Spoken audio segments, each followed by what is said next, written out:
গিন্নি, একা একা বসে কি করছো তুমি? আর মেয়েরা সব কোথায়? তোমার মেয়েরা কি সব বসে থাকার মানুষ? তারা যে যার ইচ্ছে মতো এদিক সেদিক ঘুরে বেড়াচ্ছে দেখো। আর তোমার ছোট মেয়ে তো লাখে একটা। দেখো, সে কোন বন বাদারে চলে গেছে। তিনটে মেয়ে আমার বড় হয়েছে, কিন্তু তারা আমার কোনো কথাই যেন শুনতে চায় না গো, কোনো কথাই শুনতে চায় না।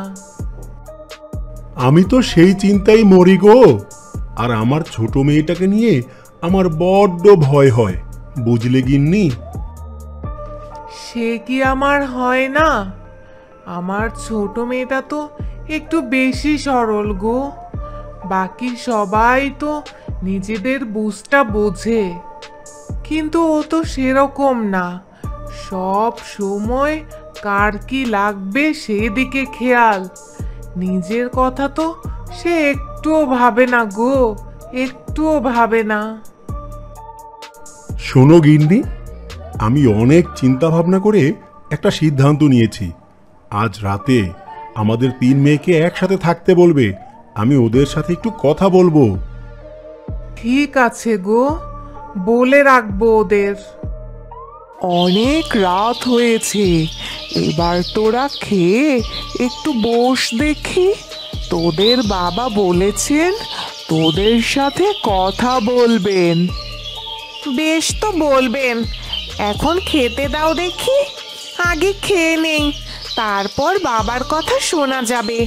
এই আয় তো, তোরা বস। আমরা দুজন তো মাদুরে বসে পড়েছি, এখন তো আর জায়গা নেই। ছোট, তুই না হয় এখন মাটিতে বসে খা। ঠিক আছে আপু, আমি না হয় এখন মাটিতেই বসেই খেয়ে নেব, তোমরা ওখানে বসো। সে কি, ও কেন মাটিতে বসে খাবে? তোরা একটু চেপে বসলেই তো ওর হয়ে যাচ্ছে। মা, আমার মাটিতে বসতে সমস্যা হচ্ছে না মা, তুমি এবার আমাদের খেতে দাও দেখি। তাই বলে তুই অমন করে মাটিতে বসে খাবি মা? মা, তুমি আর বাবা কিন্তু পরীকে নিয়ে একটু বেশি আদিক্ষেতা করো। ও তো বলেছে ওর ওখানে বসতে সমস্যা হচ্ছে না, তাহলে তুমি শুধু শুধু কেন এমন করছো বলো তো মা? খুব খিদে পেয়েছে, আর কথা না বাড়িয়ে খেতে দাও তো দেখি। মা সবাইকে খাবার দিল। এ কি মা, আমি তো বাড়ির বড় মেয়ে, তাও তুমি আমাকে রেখে পরীকে সবচেয়ে বড় মাছের মাথাটা দিলে কেন মা? আমরা যে বড়, আমাদের কি কোনো দাম নেই? তোরা সব সময় এমন কেন করিস ওর সাথে বলতো? ও তো তোদের বোন, তারপরও তোরা ওর সাথে এমন কেন করিস আমি সেটা বুঝি না। মা, আপুকে তুমি এটা দাও, আমি খাবো না। মাছের মাথাটা তুমি আপুকেই দাও। আর আদিক্ষেতা দেখাতে হবে না, যেটা দিয়েছে সেটাই খা। আমাদের তো আলাদা করে ভালোবাসার কেউ নেই, আমরা না হয় এই ছাইপাশি খাই। এই, আর কেউ কথা বলবি না, চুপচাপ খাওয়া শেষ কর। এরপর কেউ কথা না বলে খাওয়া শেষ করে নেয়, কিন্তু পরি আর খেতে পারলো না। মা, আমি আর খেতে পারছি না, আমি না হয় বসি।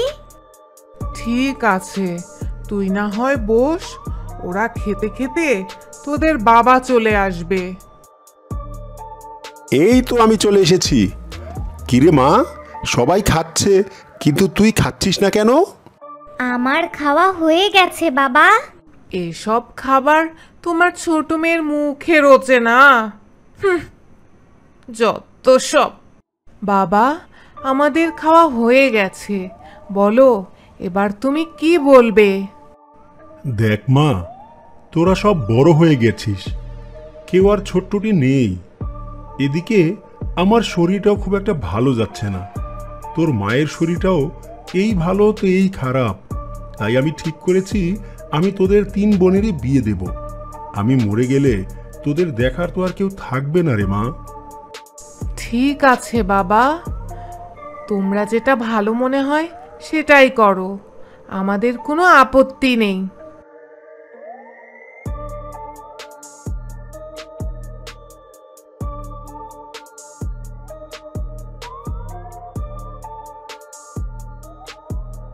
মেয়েরা তো বিয়ের জন্য রাজি হয়েছে, তাহলে এবার কি করবে গো? আমি ঘটক মশাইকে খবর পাঠিয়েছি, তিনি আসলে এ বিষয়ে তার সাথেই কথা বলবো। আমি চলে এসেছি বাবু, বলুন কি বলবেন। ঘটক মশাই, আমার বিয়ের উপযুক্ত 3 মেয়েকেই আমি বিয়ে দিতে চাই। আপনি ওদের জন্য পাত্রের ব্যবস্থা করুন। এ আর এমন কি কাজ, 2-3 দিনের মধ্যেই পেয়ে যাবেন পাত্র। আমি তাহলে আসি এবার বাবু। জি ঠিক আছে, আপনি এবার আসুন তাহলে। বুঝলে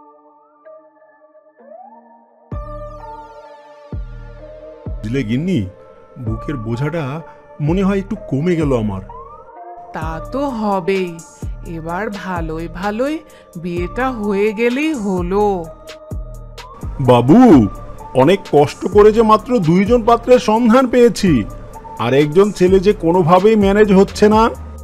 এ কি বলছেন ঘটক সাহেব? এবার তাহলে কি করব? বড় 2 বোনের বিয়ে না হয় দিয়ে দাও, পরি তো এখনো ছোট, ওকে পরে না হয় দেখে শুনে ভালো দেখে একটা বিয়ে দিয়ে দেওয়া যাবে। এটা কিন্তু একটা উত্তম প্রস্তাব। ঠিক আছে, আপনারা যেহেতু বলছেন তবে তাই হোক। আপনারা বিয়ের দিন ঠিক করুন, আমি সব কিছুর ব্যবস্থা করছি।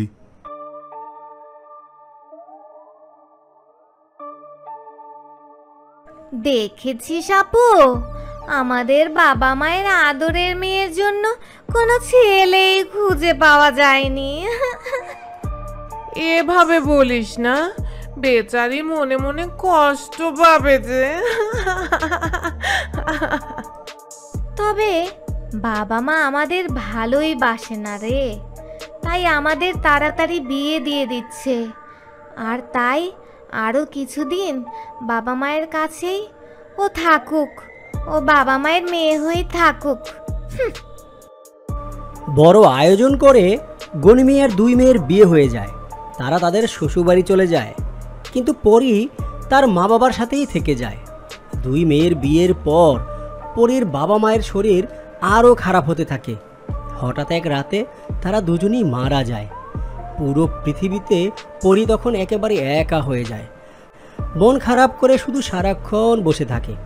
কিছুদিন পর তার সেই 2 বোন শ্বশুরবাড়ি থেকে তার বাড়ি এলো।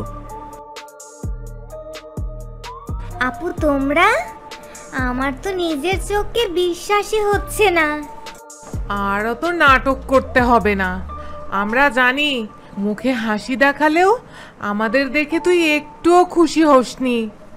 অনেক হয়েছে, এতদিন বাবা মায়ের সব জিনিস তুই একা ভোগ করেছিস, এবার আর তা হবে না। এসব তোমরা কি বলছো? তোমাদের ভাগ তোমরা নিয়ে যাবে, এতে আমার কিছুই মনে করার নেই। তুই মনে করলেও আমাদের কিছু আসে যায় না। চল, আমাদের ভাগ আমরা নিয়ে যাই। এ বাড়িতে আমার আর এক মুহূর্ত থাকতে ইচ্ছে করছে না। হ্যাঁ হ্যাঁ, সব নিয়ে চল। বোনেরা সব কিছু নিয়ে চলে গেল। বাবা মা, তোমরা আমাকে কেন রেখে চলে গেলে? আমাকেও তো তোমাদের সাথে নিয়ে গেলে পারতে। কেন তোমরা আমাকে সাথে নিয়ে গেলে না? কেন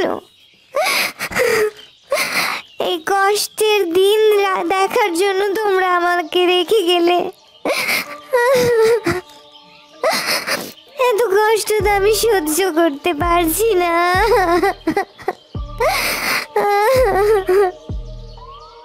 কেঁদো না, কেঁদো না তুমি, আমি আছি তো, আমি আছি, তোমার কোনো কষ্ট হবে না। কে কে কে তুমি? কে কথা বলছে? কে?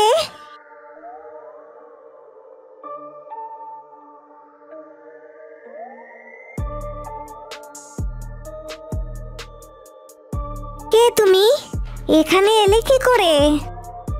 ভয় পেও না, আমি এক পরী।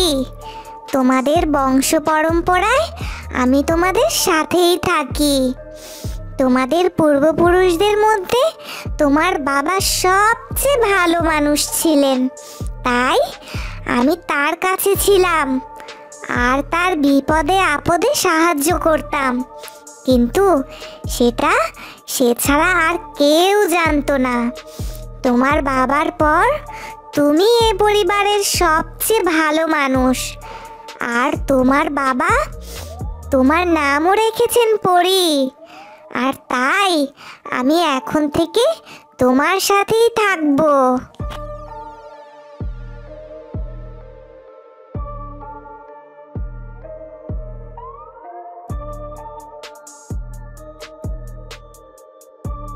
কে তুমি? এখানে এলে কি করে? ভয় পেও না, আমি এক পরী। তোমাদের বংশ পরম্পরায় আমি তোমাদের সাথেই থাকি। তোমাদের পূর্বপুরুষদের মধ্যে তোমার বাবা সবচেয়ে ভালো মানুষ ছিলেন, তাই আমি তার কাছে ছিলাম আর তার বিপদে আপদে সাহায্য করতাম। কিন্তু সেটা সে ছাড়া আর কেউ জানতো না। তোমার বাবার পর তুমি এ পরিবারের সবচেয়ে ভালো মানুষ। আর তোমার বাবা তোমার নামও রেখেছেন পরী। আর তাই আমি এখন থেকে তোমার সাথেই থাকবো। বেশ, এখন থেকে তাহলে তুমি আমার বন্ধু। তোমাকে অনেক ধন্যবাদ বন্ধু। এতদিন তোমার বোনেরা তোমার সাথে যা যা করেছে সব আমি জানি। তুমি তো চলে যেতে পারো। তুমি এখানে কেন আছো? তুমি তো চাইলেই এখান থেকে চলে যেতে পারো বন্ধু। অনেক কাল আগে তোমাদের এক পূর্বপুরুষ আমাদের রানীকে সাহায্য করেছিল। তখন থেকেই উপহার হিসেবে আমাদের রানী তোমাদের বংশের জন্য একটি পরী দিয়েছেন। আর সেই থেকেই আমি আছি। আমি চাইলেও চলে যেতে পারবো না বন্ধু। এখান থেকে চলে যাবার কি কোনো আর উপায় নেই বন্ধু? হ্যাঁ আছে। আমার মালিক যদি চায় তাহলে এখান থেকে আমি চলে যেতে পারবো। যেমন এখন তুমি আমার মালিক, তুমি চাইলেই তুমি আমাকে মুক্তি দিতে পারবে। বেশ, তবে এই মুহূর্তে আমি তোমায় মুক্তি দিলাম। তোমাকে আর বন্দি থাকতে হবে না, তুমি চলে যেতে পারো। তুমি অনেক ভালো, সেই জন্য তুমি আমার কাছ থেকে একটি উপহার পাবে। আমি তোমার বাড়িকে একটি রাজপ্রাসাদ বানিয়ে দেব।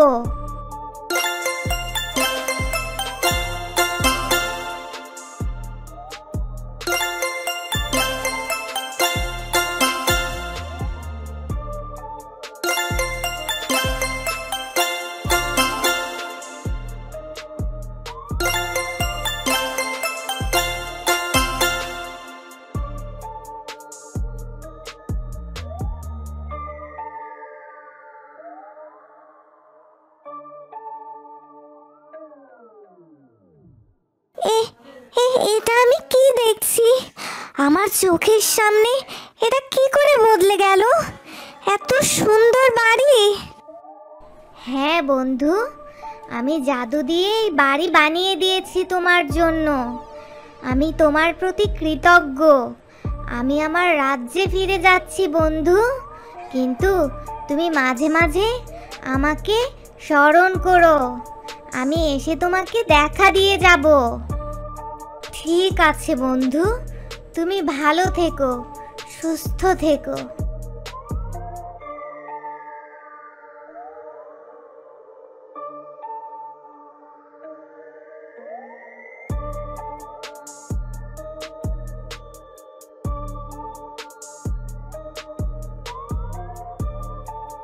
কি গো, সবাইকে তো ঈদের নতুন জামা কাপড় কিনে দিলে, জুতাটাও কিনে দিলে, কিন্তু তুমি কি কিছু কিনবে না গো? আমি আবার কি কিনবো? আমার তো সবই আছে, আমার কিচ্ছু লাগবে না। তোমার সবই আছে? এক পাঞ্জাবি, সেটা তো 4 বছর আগের। আর পায়ের জুতোর দিকে তো তাকানোই যায় না। হ্যাঁ, জুতোটা একটু পুরনো হয়েছে। দেখো, সবাইকে কিছু না কিছু কিনে দিতে পেরেছি, ওতেই আমার শান্তি। পকেটে কয়টা টাকা আছে, ঈদের দিন ছেলে মেয়েদের কিছু টাকা বকশিস দিতে হবে তো। আর চাঁদ রাতে গোস্ত আনবো, ঈদের দিন গোস্ত খাবে না বোকা কোথাকার। জুতোটা একটু সেলাই দিয়ে কালি করে নিলেই ঈদ পার হয়ে যাবে, তুমি দেখে নিও। শোনো, ঈদের দিন গোশত 2 টুকরা কম খাবো প্রয়োজনে। আর ছেলে মেয়েদের প্রতি ঈদেই তো বকশিস দাও, এবার না দিলে কিচ্ছু হবে না। ওরা কোনো কোটিপতির বাচ্চা না যে প্রতি ঈদেই বকশিস ফুটাতে হবে। কোনো কথা না বলে তুমি এক্ষুনি বাজারে যাও, একটা পাঞ্জাবি আর 1 জোড়া জুতা কিনে নিয়ে এসো। বাবা বাবা, আমাকে কিছু টাকা দাও তো তাড়াতাড়ি। কেন বাবা, তোমার টাকা লাগবে কেন? তোমাকে তো ঈদের নতুন জামা, পাঞ্জাবি, জুতা, সাথে একটা ঘড়িও কিনে দিয়েছি, তাহলে এখন আবার টাকা লাগবে কেন বাবা? চাঁদ রাতে বন্ধুদের সাথে পিকনিক করব, আতশবাজি ফুটাবো, টাকা লাগবে বাবা, দাও তো। এই, এখন কোনো টাকা পয়সা নেই, তুই যা এখান থেকে। ঈদে তো গোশত, পোলাও, সেমাই সবই রান্না করব। তাহলে চাঁদ রাতে আবার পিকনিক করার কি দরকার? কোনো দরকার নেই, যা এখান থেকে। আর কোনো ফালতু আবদার করবি না, বুঝলি? দূর আম্মু, তুমি এসব বুঝবে না। আর আমি কি তোমার কাছে টাকা চেয়েছি? বাবা ঈদের দিন আমাকে যে বকশিস দিত সেটাই আমাকে এখন দিয়ে দিক। বাবা একদম কিপটামি করো না, আমাকে টাকা দাও। বাবা বুঝতেই তো পারছো, বন্ধুদের সামনে আমার পিস্টিস পাঞ্চার হয়ে যাবে। দাও না বাবা টাকা। এই চুপ, প্রেস্টিজ? এই নাডা, তোর আবার প্রেস্টিজ কিসের রে? এই, তুমি থামো তো।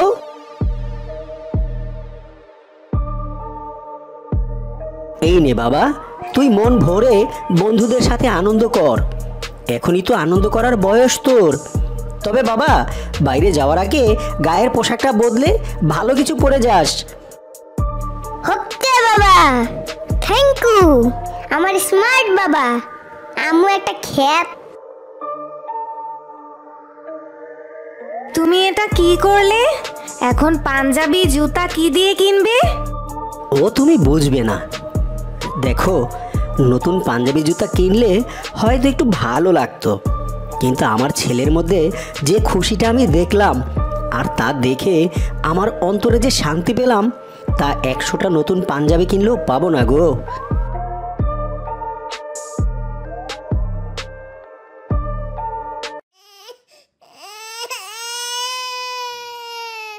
কি এই ছেঁড়া জুতা আমার বাবার? আমার বাবা এরকম ছেঁড়া জুতা পরে? আমাকে ডাবল ডাবল নতুন জামা কাপড়, জুতা, ঘড়ি কিনে দিয়ে আমার বাবা পুরনো ছেঁড়া জুতো পরে ঈদ করবে?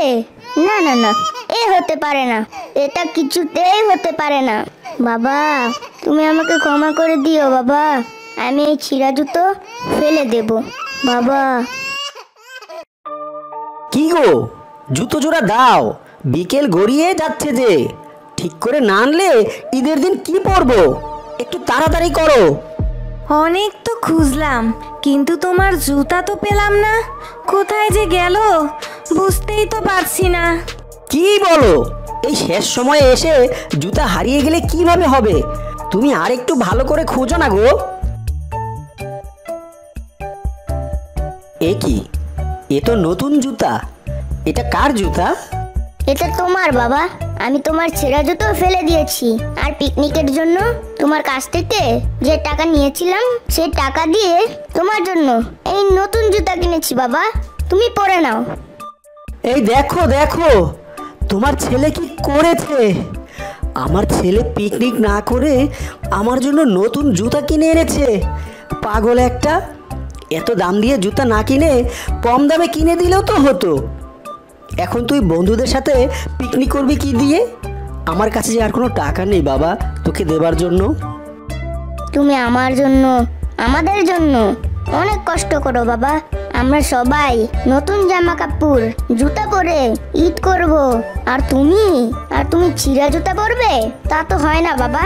আমি সরি, তোমাকে অনেক কষ্ট দিয়েছি বাবা। আমার পাগল ছেলে।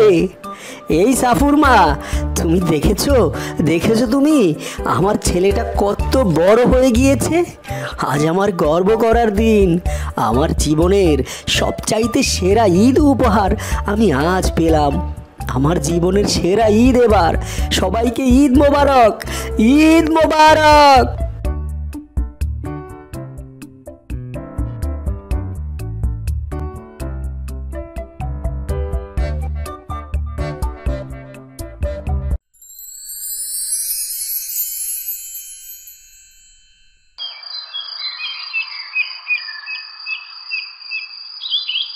এ কি মা, তুমি আবার কষ্ট করে পানি আনতে গেলে কেন? আমাকে বললেই তো হতো, আমি এনে দিতাম। না রে মা, তোকে দিয়ে এত কাজ করাতে আমার মোটেও ভালো লাগে না। সারা দিন তো তুই অনেক কাজ করিস, সারা দিন কত খাটাখাটনি করিস তুই বল তো। মা, আমার তো কাজ করতে কোনোই কষ্ট হয় না, তুমি খালি খালি এমনটা ভাবো। আমি সবই বুঝি রে মা, তুই কত ভালো। আর তোর দুই বন্ধুটো হয়েছে বদের হাড্ডি। বাড়িতে কোনো কাজ করে দেবার কোনো নাম নেই, সারা দিন দুজনে ঝগড়াঝাটি করতে থাকে আর তোর পিছনে লেগে থাকে। দেখবে মা, একদিন ওরা ওদের ভুল ঠিক বুঝতে পারবে। তুমি যাও মা, বাড়ি যাও, আমি আসছি। আমার বন্ধুটো কবে যে ওদের ভুল বুঝতে পারবে, কবে যে ওরা ঝগড়াঝাটি বাদ দিয়ে মিলেমিশে থাকবে, আল্লাহই জানে।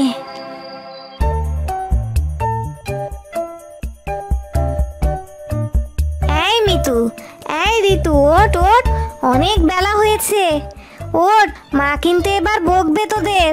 তাড়াতাড়ি ওঠ বলছি। রোজ সকালে তোর কি কোনো কাজ থাকে না নাকি?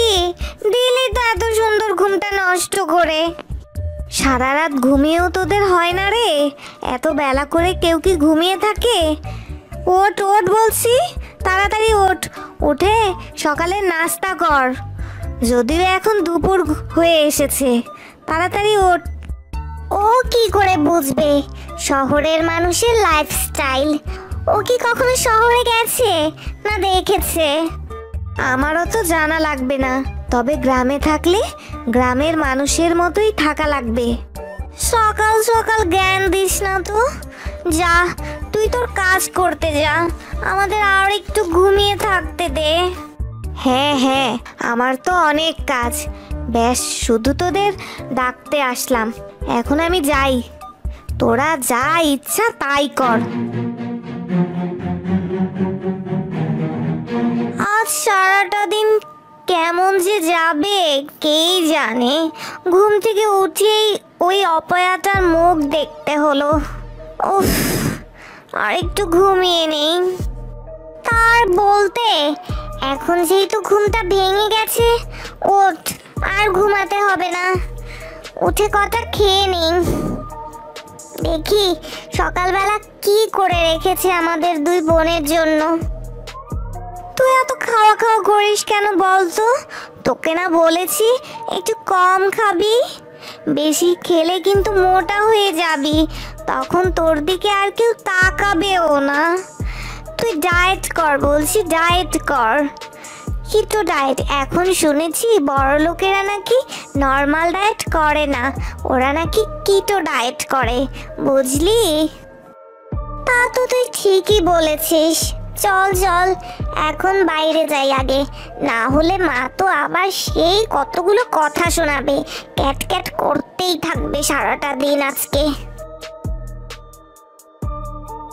এত বেলা করে ঘুম থেকে উঠলে তো শরীর খারাপ করবে, আর তাছাড়া বাড়ির কাজেও তো সাহায্য করতে পারিস তোরা, নাকি বলতো? সারাদিন শুধু শুয়ে বসে থাকলে কি হবে? হ্যাঁ বল তো তোরা, বাড়ির কোনো কাজেই তোরা দুটা বোন হাত দিস না। সব কাজ একা হাতে মা নিতু করে। আমরা কেন কাজ করব বলো তো? আর তোমাকে সাহায্য করার জন্য তো নিতু রয়েছে, ও সব কাজ পারে। আর আমরা তো কোনো কাজই পারি না মা, শুধু শুধু আমাদের কেন তুমি কথা শোনাও রোজ রোজ বলো তো? আমি বুঝি না, রোজ রোজ এই বকাবাজি করতে কি তোমার মুখটাও ব্যথা করে না নাকি বলো তো? আমাদের তো শুনতে শুনতে বিরক্ত হয়ে গেছি আমরা, আমাদের বিরক্ত লাগে এখন তোমার এই কথাগুলো শুনতে। তোমার কি বলতে বলতে বিরক্ত লাগে না মা বলো তো? কেন বলো তো তুমি রোজ রোজ একই কথা বলো? নিতু সব কাজ পারে, আমাকে ঘরের কাজে সাহায্য করে, কিন্তু তোরা তোরা তো শুধু শুয়ে বসে থেকে খাস আর ঘুমাস আর সারা দিন রূপচর্চা করে বেড়াস। তোদের কি বিয়ে দিতে হবে না নাকি? হ্যাঁ, পরের ঘরে যেহেতু তোদের কাজ করতে হবে নাকি বল? শোনো মা, বাইরে ধুলা বালির মধ্যে কাজ করলে আমাদের স্কিন, এই যে দেখছো না, এই স্কিনটা নষ্ট হয়ে যাবে। আর রান্নার কাছে তো যেতেই পারবো না, কি কালি টালি মেখে একেবারে একাকার হয়ে যেতে হয়।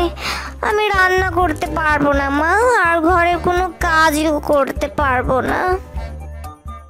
বলি, কাজ কাম না করলে বিয়ের পর শ্বশুর বাড়িতে গিয়ে তো কথা শুনতে হবে তোদের। এখনো সময় আছে, তোরা দুটি বোন ঘরের কাজকর্ম শেখ, বুঝলি? কি যে বলো না মা, আমাদের কি আর যে সে ঘরে বিয়ে হবে নাকি? দেখো, আমাদের বিয়ে করার জন্য রাজা বাদশার ছেলেরা সম্বন্ধ নিয়ে আসবে, ঘোড়ায় চড়ে রাজপুত্র আসবে, বুঝলে? হ্যাঁ মা, হ্যাঁ, আর 4-5টা কাজের লোক থাকবে, আমাদের কোনো কাজ করতে হবে না, বুঝলে? দাসী বাদী আমাদের শরীর হাত পা টিপে দেবে, তখন তোমাদেরকেও 2-1টা কাজের লোক পাঠিয়ে দেব, বুঝলে? তোমারও সেবা যত্ন করবে ওরা।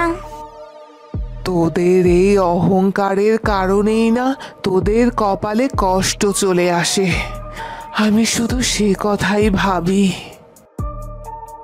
বাজে কথা বলো না তো মা, এখন খাচ্ছি, শান্তিতে দুমুঠো খেতে দাও তো, সারা দিন শুধু প্যান প্যান প্যান প্যান করো। মা, এখন এসব কথা না বললেই কি তোমার হতো না? চুপ করো না মা, ওদেরকে খেতে দাও। আর হ্যাঁ, ওরা কেন কাজ করবে? আমি তো তোমার সব কাজ করে দেই মা। থাক থাক, আর আমাদের হয়ে সাফাই গাইতে হবে না, তুমি আগুনে ঘি ঢালার লোক, বুঝলে?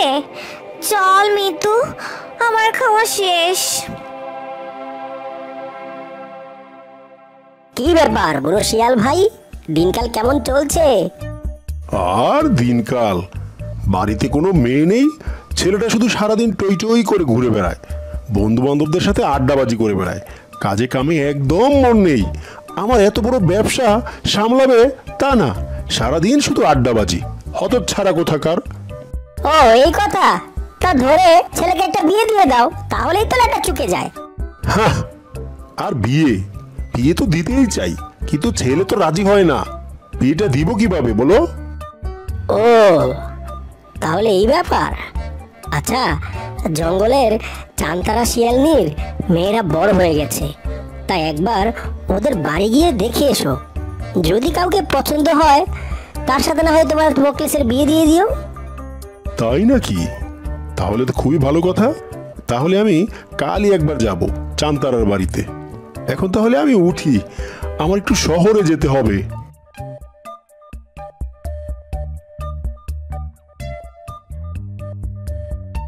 ছাগল এলো চান্তারা শিয়ালনির বাড়ি। তা চান্তারা বোন, কাল এই জঙ্গলের সবচেয়ে ধনী শিয়াল জব্বার তার ছেলের জন্য তোমার মেয়েদের দেখতে আসবে, যাকে পছন্দ হয় তার সাথে জব্বার তার ছেলে মোকলেসের বিয়ে দেবে।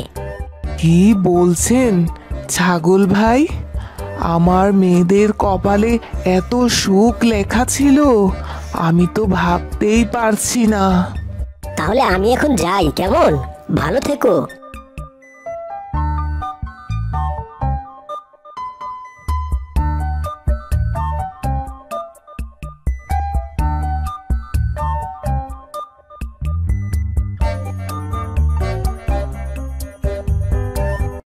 ঘরে বসে নিতু কাঁদছে। আমি দেখতে ভালো না বলে আমার বোনগুলো আমার সাথে কি খারাপ ব্যবহারটাই না করে, কেন যে আমি এমন হলাম।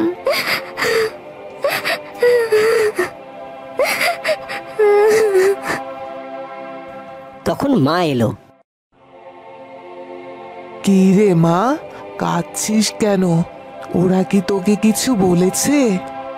ওরা তো সব সময় বলে মা, কিন্তু আমি ওদের কথা কানে নেই না।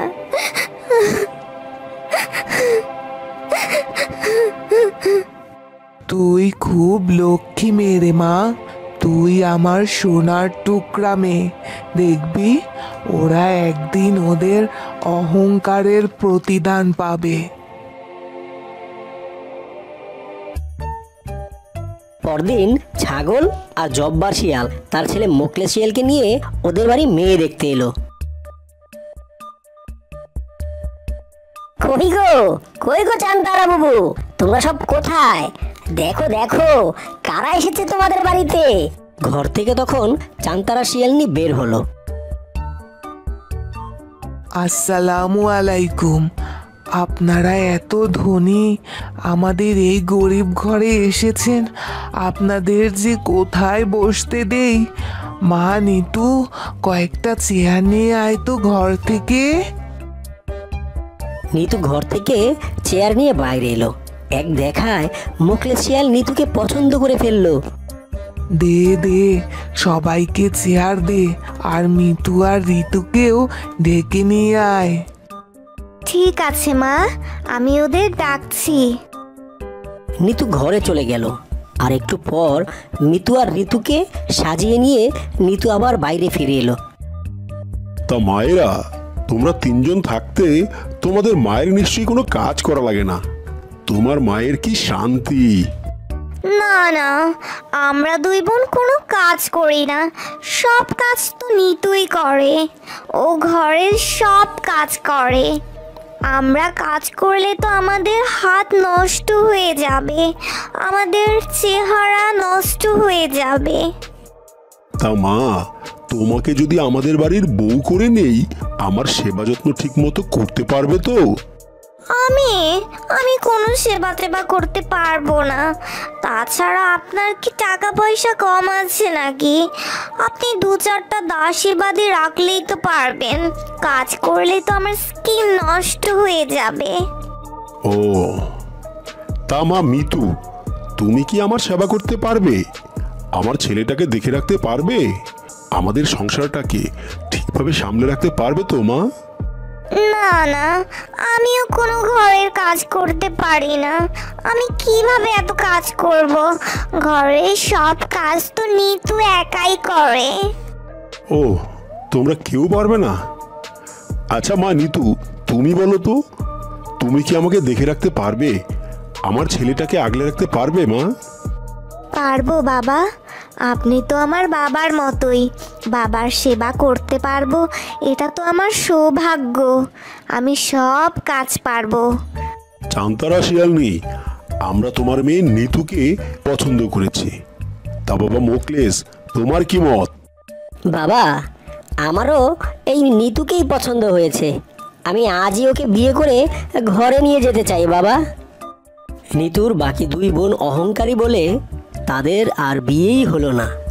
তারা বাকি জীবন কুমারী হয়ে তার মায়ের সংসারে পড়ে রইল।